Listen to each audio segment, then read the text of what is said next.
Hey guys, just wanted to take you for a little journey this week. I'm going to be doing my tests next week at, so you never know where to look where the camera is.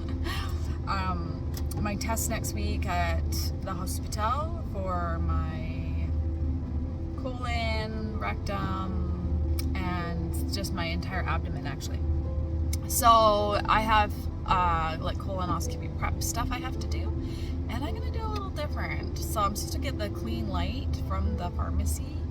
I'm gonna be doing some magnesium citrate. So the hospital order is 5 days out to stop eating fiber in the form of like seeds, corn, basically insoluble fiber. They don't say that, but that's pretty much because they said you could have some cooked vegetables, and they gave you examples, and lots of white bread and white rice, you know. That's what they're recommending. So for 5 days out, and then 24 hours out is fasting on, you know, for them it would be fluid, these clean light drink. But for me, I'm gonna stop my iron supplements 5 days out as recommended. So that's tomorrow, no more iron.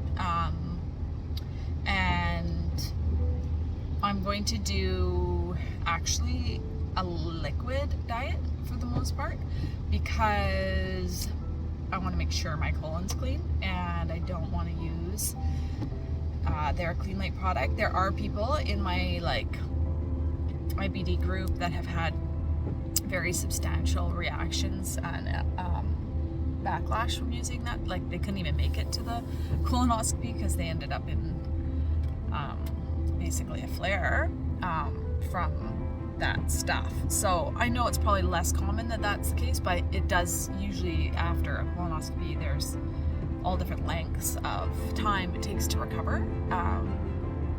So I'm going to try to do everything I can to mitigate all those issues. So I'm going to take you on my little journey. So right now I'm just getting ready. I'm going to do some lots of protein drinks. See how it goes. Okay, hey guys, so I just finished making a video on what I did for the colonoscopy prep, and I'm going to link that separate just for people that just want that information. But I just wanted to also just follow up with how my tests went. The tests went well. My doctor, if you've watched my previous health update, my doctor definitely heard me well and is definitely going to be working with me and respecting my conscience and all that. And there's actually the JAK inhibitors, the two I wondered about that might be options for me.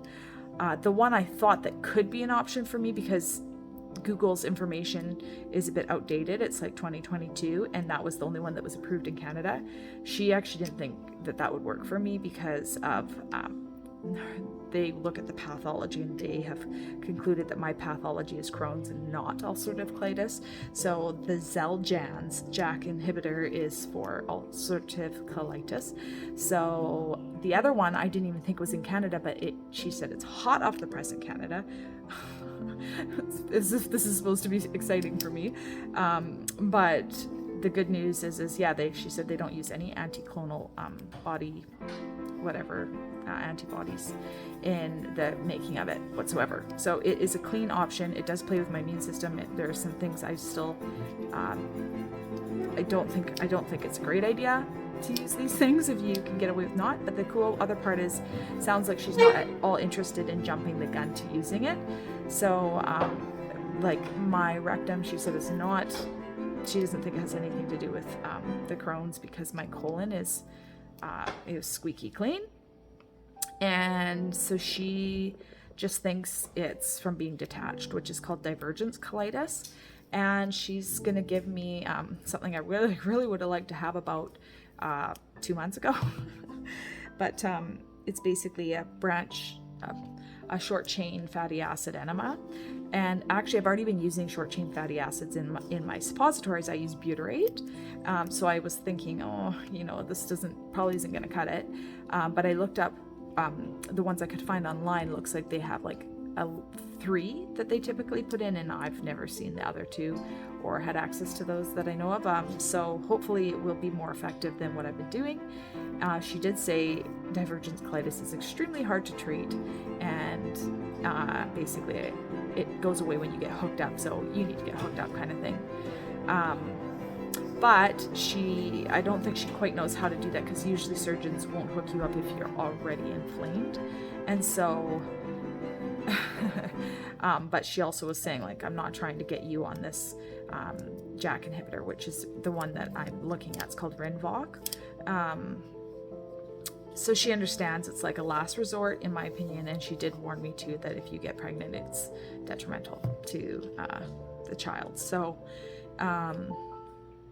yeah, that's, you know, at least there's an option that I can take in good conscience, and at least I'm being expedited to, you know, a close by city for review. I also had a CT scan with contrast, which is nasty, but I tried to request no, and they said they just couldn't see what they needed to see if I didn't use it. So I did use that, did a lot of drinking of fluids after that, but I asked them for actually saline flush, but she said they don't do that. But